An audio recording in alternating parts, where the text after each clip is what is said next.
নমস্কার, আমি সুলগ্না রান্নাঘরে একটা নতুন রেসিপির সঙ্গে আপনাদের স্বাগত জানাই। আজ আমি বানাবো ধনেপাতা কাঁচা লঙ্কা দিয়ে চিতই পিঠা। চলুন তাহলে দেখা যাক। এখানে মেজারিং কাপে 3 কাপ আতপ চালের গুঁড়া নিয়ে নিচ্ছি, আর তাতে দিয়ে দেবো স্বাদ মতো লবণ। আর সেই মেজারিং কাপেই দিয়ে দেবো 5 কাপ গরম জল। দিয়ে গোলাটা ভালো করে আস্তে আস্তে গুলিয়ে নেব। গরম জল দিয়ে গোলাটা গুলিয়ে নিলে পিঠাটা খুব নরম হবে। গুলানো হয়ে গেছে, এবার এটা 30 মিনিট ঢেকে রেখে দেব। 30 মিনিট পর ফিরে এলাম। আবার গোলাটাকে ভালো করে গুলিয়ে নিতে হবে। এখন এখানে দিয়ে দেব কাঁচা লঙ্কা কুচি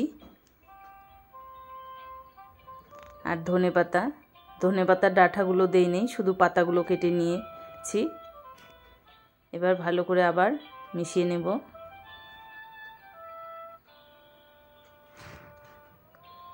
আর গোলার ঘনত্বটা ঠিক এইরকম থাকবে।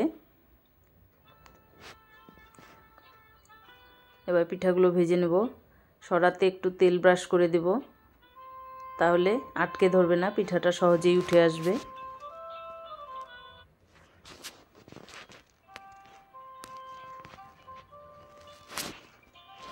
যে ঢাকনাটা দিয়ে ঢেকে দিচ্ছি সেই ঢাকনার চারপাশে একটু করে গরম জল দিয়ে দেব। এক একটা পিঠা সেদ্ধ হতে 3 মিনিটের মতো করে সময় লাগছে। প্রত্যেকটা পিঠা ভাজার আগে একটু করে তেল ব্রাশ করে দেব।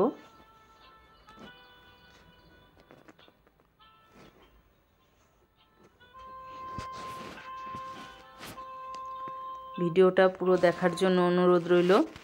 ভিডিওটা দেখে একটা লাইক করবেন, কমেন্ট শেয়ার করবেন। আর আমার চ্যানেলে যদি নতুন বন্ধু হয়ে থাকেন প্লিজ চ্যানেলটাকে সাবস্ক্রাইব করবেন। পাশে থাকা বেল আইকনটা প্রেস করে রাখবেন। আর ফেসবুক থেকে দেখলে প্লিজ ফলো করবেন। দেখুন পিঠাগুলো কি সুন্দর ফুলে উঠছে।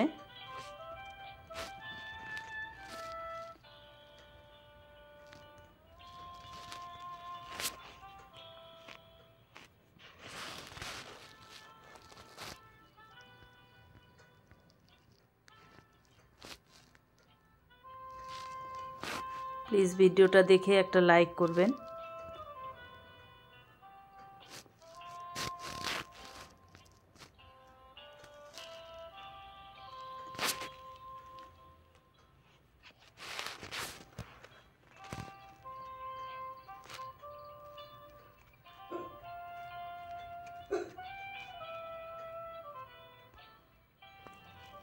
সমস্ত পিঠাগুলোই খুব সুন্দর ফুলে উঠছে।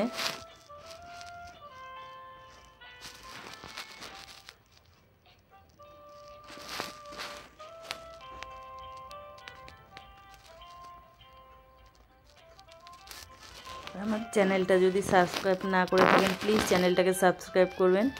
আর ফেসবুক থেকে দেখলে ফলো করবেন। এবার ননস্টিকের একটা পাত্রে ভেজে নেব ছোট ছোট করে। এই পাত্রে এক একটা পিঠা হতে 2 মিনিটের মতো সময় লাগবে, কারণ এই ননস্টিকের পাত্রটা অনেক পাতলা।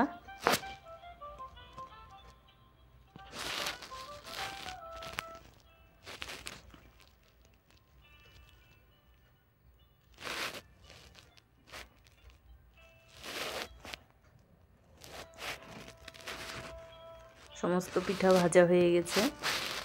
ধন্যবাদ।